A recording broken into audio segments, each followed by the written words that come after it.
တထေးကြီးကသူ့နောက်ကိုအယူအမူလိုက်ခဲ့တဲ့ကောင်မလေးက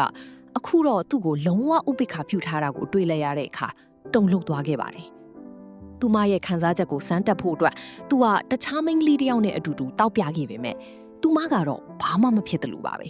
။အဲ့ဒီတော့မှသူမတကယ်ပဲငါ့ကိုမိသွားပြီလားဆိုပြီးတွေးမိပါတော့တယ်။လွန်ခဲ့တဲ့ရက်ပိုင်းကကောင်မလေးကကင်ဆာရောဂါအတွက်ဆေးသစ်တစ်မျိုးကိုရှာဖွေတွေ့ရှိခဲ့ပါတယ်။ဒါပေမဲ့ CEO ကတော့သူ့ရဲ့ချစ်သူဟောင်းကိုပြန်ရဖို့ပဲစိတ်ဝင်စားနေတာပါ။ကောင်မလေးကသူ့နောက်ကိုတကောက်ကောက်လိုက်နေမှာဆိုလို့သူမရဲ့အဖျော်ရမကားတဲ့ကိုစီးတစ်ခုခုခိုးထည့်ခဲ့ပါတယ်။သူမတတိမိသွားပြီးစီးရုံရောက်တဲ့အခါမှာတော့အရာအားလုံးကိုမှတ်မိပေမဲ့ CEO တယောက်တည်းကိုပဲလုံးဝမိသွားခဲ့ပါတယ်။သူမရဲ့တငယ်ချင်းကပြောပြတာကတော့သူမဒီ CEO ကိုမြင်ချင်းချစ်မိသွားပြီး9နှစ်တိုင်ဒီဇိုင်းမတ်လိုက်ခဲ့တာပါ။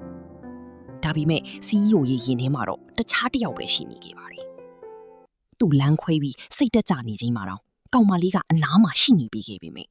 သူကတခါမှမေတ္တာမပြခဲ့ပါဘူး။သူမကိုအမြဲတမ်းနှိမ်ချဆက်ဆံပြီးအဆက်ခွေးတာကသူတို့ကြားမှာတာမန်လို့ဖြစ်နေခဲ့ပါတယ်။ဒါကြောင့်အခုလိုမေ့သွားတဲ့အချိန်မှာသူမဟာဘဝတစ်ကိုစတင်ဖို့အဆုံးဖြတ်လိုက်ပါတယ်။ဖုန်းထဲကအချက်လက်တွေအကုန်ဖြတ်ပြီးသူ့ဒေသနာအလုပ်တွေလုပ်ဖို့မိဘတွေစီပြန်မယ်လို့ပြောလိုက်ပါတယ်။ဒါပေမဲ့စေးရုံကန်းထဲကို CEO ရောက်လာပြီးမင်းငါးနောက်ကိုလိုက်လာတာလားဆိုပြီးအထင်မှားပါသေးတယ်။ကောင်မလေးကတော့သူမဟာစေးမတဲ့လို့ရောက်နေတာဖြစ်ကြောင်းပြက်ပြက်သားသားပြောလိုက်ပါတယ်။ CEO ရဲ့ချစ်သူဖြစ်သူကလည်း